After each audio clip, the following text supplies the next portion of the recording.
से आपका तारुफ करवा देना चाहती हूँ और फिर एक बहुत ही दिलचस्प डिबेट की हम शुरुआत करने वाले हैं। इन सवालों का जवाब देने के लिए हमने कुछ खास मेहमानों को बुलाया है। भारतीय जनता पार्टी से सुधांशु त्रिवेदी जी हमारे साथ कुछ ही देर में जुड़ने वाले हैं और स्क्रीन पर देखिए आपको कौन कौन इस वक्त नजर आ रहे हैं। समाजवादी पार्टी से सुनील यादव साहब जुड़ गए हैं हमारे साथ। जेडीयू से सत्यप्रकाश मिश्रा जी यहाँ पर स्टूडियो में मेरे साथ हैं। आरजेडी से प्रियंका भारती आपको स्क्रीन पर इस वक्त नजर आ रही हैं।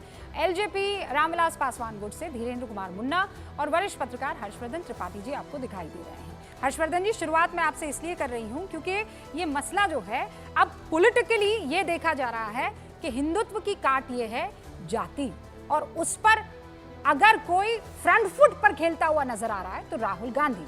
उनको पता है कि अगर हिंदू बटेगा, जैसा आज खुद योगी आदित्यनाथ कह रहे थे, बटेगा किस लिहाज से? सियासी लिहाज से। तो इसका फायदा कहीं ना कहीं उस पार्टी को होगा जो ये मैसेज देने की कोशिश करने लगी है कि देखिए हम आपके साथ हैं, and that is Congress. Harshvardhan ji और सुधांशु त्रिवेदी जुड़ चुके हैं, फिर मैं आपके पास आती हूँ सुधांशु।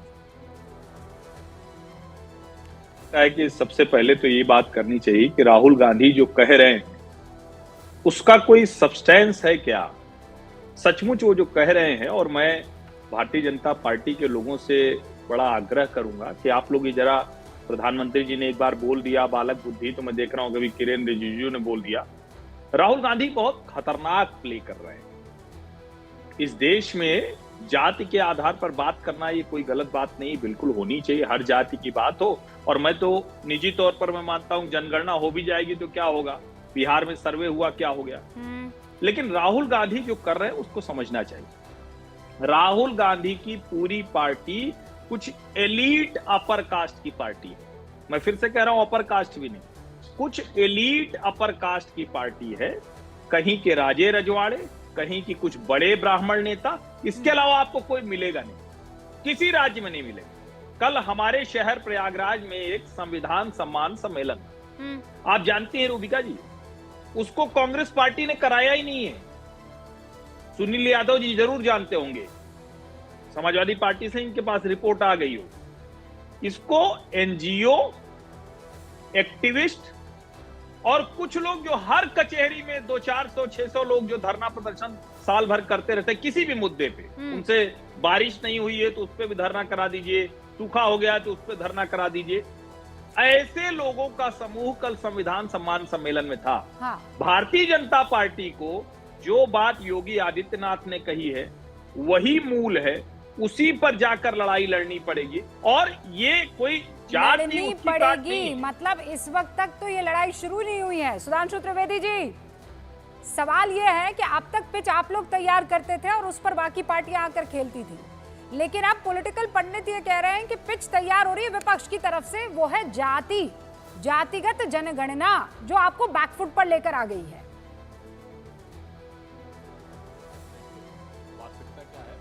बिल्कुल बता रहा हूं, जो बात हर्षवर्धन जी ने कही मैं उस बात का समर्थन करता हूं कि ये बचकानी नहीं है, बहुत शातिराना बात है।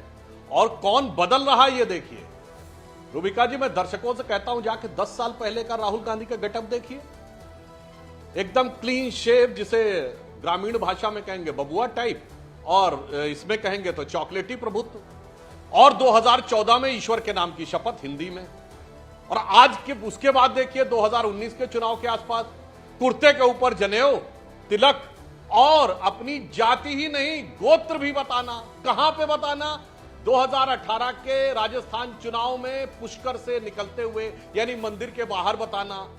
फिर लगा कि यार इससे तो काम नहीं चल रहा है। अब 2024 का चुनाव, कार्ल मार्क्स जैसी दाढ़ी, अब वो कुर्ता उर्ता छोड़ दिया, अब हाफ शर्ट आ गई, और शपथ हिंदी से अंग्रेजी में हो गई, और ईश्वर के नाम की बजाय सोलमली अफर्म हो गई। अब आप देखिए किसका चरित्र बदल रहा है। मैं दर्शकों से कहूंगा 10 साल में किसी नेता का गेटअप, कैरेक्टर, चाल, चिंतन, चेहरा, चरित्र इतना बदलता देखा हो तो देखिए। अब दूसरी बात कहता हूं, जाति की बात आई कहां से? मैं दर्शकों से कहना चाहता हूं 2021 से पहले का तो कोई बयान नहीं दिखाई पड़ता इनका जात कैरेक्टर से। कारण क्या है कि जो बहुत सारी फॉरेन फोर्सेस हैं जिन्होंने ये तय कर रखा था, उसमें आपको ये भी बता रहा हूं ये कितना झूठ बोलते हैं। 2022 में बिहार की चुनाव में जातिगत गणना सर्वे हुआ। ये कहते देखो भैया मैंने नीतीश जी से कह दिया कि ये तो करना ही पड़ेगा। मैं दर्शकों से कहता हूं सरेआम झूठ बोलते हैं। ये निर्णय हुआ जून 2022 में जब नीतीश कुमार की बीजेपी के साथ सरकार थी। और इंप्लीमेंट हुआ अगस्त 2022 में। अगस्त 2022 में आरजेडी के साथ गए तो भाई कैबिनेट में प्रस्ताव पारित हुआ जून 2022 में। और देखो भैया कह दिया आपने कहा झूठ। सुधांशु त्रिवेदी जी एक सेकंड में नहीं इसी मुद्दे पर प्रियंका जो यादव जो है, अच्छा ठीक है 10 सेकंड प्रियंका भारती पूरा कर लूं। और मैं दर्शकों से कहता हूं सुनिए, एक फ्रेंच थिंक टैंक है क्रिस्टोफर जेफरलेट, उसने 2021 में आर्टिकल लिखा कि हिंदू मेजॉरिटेरिज्म को टैकल करने के लिए चाहिए क्या, कास्ट सेंसस पे जोर देना है। और उस थिंक टैंक के लिए फंडिंग हुई बाकायदा जॉर्ज सोरेस के ओपन सोसाइटी फाउंडेशन से। और यह बात मैं नहीं कर रहा हूं, स्पुतनिक मैगजीन जो रशिया से निकलती है, रशिया ने कहा। और यह बात चुनाव से पहले की है, बस 1 जून को छपी हुई खबर है। हाँ। तो जो आपने कहा ना नैरेटिव कहां से आ रहा है, कैरेक्टर कहां से बदल रहा है, शपथ कहां से बदल रही है, सारी बातें दूध का दूध पानी का पानी। आप और मौका देंगे तो आगे और सुधांशु जी मैं इसीलिए तो डिबेट शुरू कर रही हूं। झूठ बोला। और आरजेडी आरजेडी की बैठी है प्रतिनिधि, तो मैं ये पूछ लेना चाहता हूं कि राहुल गांधी के कहने पे हुई थी कास्ट सेंसस या तेजस्वी यादव के, बताइए। राहुल गांधी के कहने। प्रियंका भारती जी शुरुआत अब उन 2 सवालों से मैं आपसे करूंगी। पहला तो ये कि ये सरासर झूठ है